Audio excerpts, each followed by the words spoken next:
All right, today we're putting on our detective hats. We're going to go investigate the ghosts in the machine by exploring a computer's most secret space, its memory. So, what if I told you that every action, every password, every secret you have on a computer leaves behind a temporary echo? Well, guess what? It does. And today, we're going to learn how to listen to those echoes. Okay, let's dive right in. Before we can even think about finding clues, we have to understand the crime scene.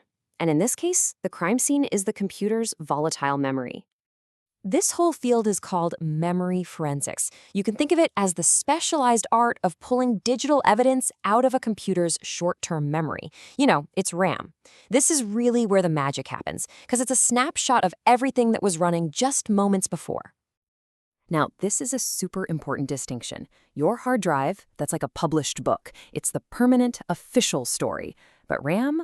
Oh, RAM is the live conversation. It's the computer's fleeting thoughts, what it's thinking about right now. And here's the kicker. It all vanishes. Poof, the second you pull the plug. That's why capturing it is so critical. So every good investigation starts with profiling the scene, right? The who, what, and where. In memory forensics, it's no different at all. First, we've got to get our bearings. The first questions are always the most critical. What kind of machine are we even looking at? Is it Windows 7, Windows 10? Is it 32-bit or 64-bit? We simply can't analyze the evidence until we understand the environment it came from. To figure this out, we use this incredibly powerful tool called Volatility. Our very first command is imageinfo, and it does pretty much what it sounds like. It scans the memory dump and tells us exactly what kind of system we're dealing with. It'll give us a specific profile, something like Windows 7 Service Pack 1, 64-bit. And just like that, we know the layout of our crime scene. Okay, with the scene identified, the next logical question is, who are the suspects? Who had the keys to this machine? And in the digital world, that means we need to identify all the user accounts. For this, we're going to use the #dump command. Now, it might sound a little technical, but its job is actually really simple. It just extracts a list of every single user account on the machine. We're talking the main administrator, guest accounts, all of them. And there you have it, our list of potential insiders. All right, so we know the where and the who. Now it's time for the what. We're going to start retracing the intruder's digital footprints step by step, right from the source. One of the most revealing pieces of evidence you can possibly find is what an attacker literally typed into the computer. These are their direct instructions, their train of thought, captured in plain text for us to see. And here's the really cool part. Even if an attacker is smart enough to try and clear their command history, the CMD scan tool can often just recover it from memory anyway. It scans for the digital fingerprints of the command prompt and just pulls out whatever was typed. It's exactly like finding the attacker's crumpled up notes right there at the scene. Now for one of my favorite parts. What if you could see exactly what the user, or in this case, the attacker, was looking at in their final moments on the machine? This is where the power of memory analysis really feels like magic. There's a screenshot command that literally pieces together all the scattered data that represented the screen display. It rebuilds the desktop pixel by pixel, giving us a perfect digital photograph of the crime scene at the very moment the memory was captured. It's just incredible. Okay, so we've seen what the attacker did, but how did they do it? Now we go on the hunt for the weapon, the malicious software, or malware, that they used to break in. Look, sophisticated malware is an expert at hide and seek. It uses all sorts of advanced techniques to make itself totally invisible to the operating system's normal tools. But here's the thing. In the raw, unfiltered data of memory, there is absolutely nowhere to hide. And this, right here, this is the aha moment. So malware often hides by unlinking itself from the official list of running programs.